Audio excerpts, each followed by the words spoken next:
एक दिन की बात है। दो नन्हे चूहे के बच्चे मीलो और टीटू अपने बिल से बाहर निकले।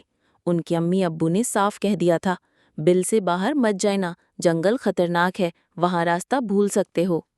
लेकिन मीलो और टीटू बहुत शरारती थे। उन्होंने बड़ों की बात ना मानी और कहा, हम थोड़ी देर के लिए बाहर घूम आएंगे, क्या ही बुरा हो जाएगा। वो दोनों बिल से निकले और खेलते खेलते जंगल की तरफ चल पड़े। रंग बिरंगे फूल, तितलियां और चहचहाते परिंदे देखकर वो बहुत खुश हुए।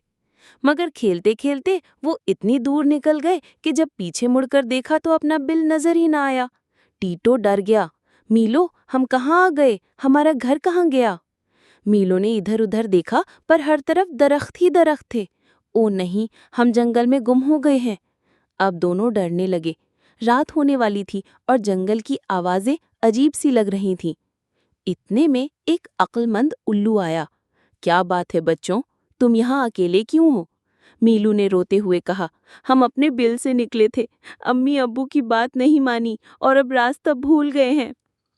उल्लू ने नरमी से कहा, देखो, बड़ों की बात हमेशा सुननी चाहिए, लेकिन फिक्र न करो, मैं तुम्हें घर तक पहुंचा दूंगा। उल्लू उन दोनों को अपने परों पर बिठाकर उड़ा और बिल के पास छोड़ आया। अम्मी अब्बू ने मीलू और टीटू को देखा तो बहुत खुश हुए, लेकिन साथ ही समझाया, देखा बच्चों, हम तुम्हें मना इसलिए करते हैं क्योंकि हमें तुम्हारी फिक्र होती है। टीटू और मीलू ने शर्मिंदगी से सर झुकाकर कहा, हमें मुआफ कर दें, हम आइंदा कभी भी आपकी बात नहीं डालेंगे। तब से वो दोनों चूहे कभी बिल से अकेले बाहर न निकले और हमेशा बड़ों की बात को अहमियत दी। सबक: बड़ों की बात मानना ही अक्लमंदी है, क्योंकि वो हमें नुकसान से बचाते हैं।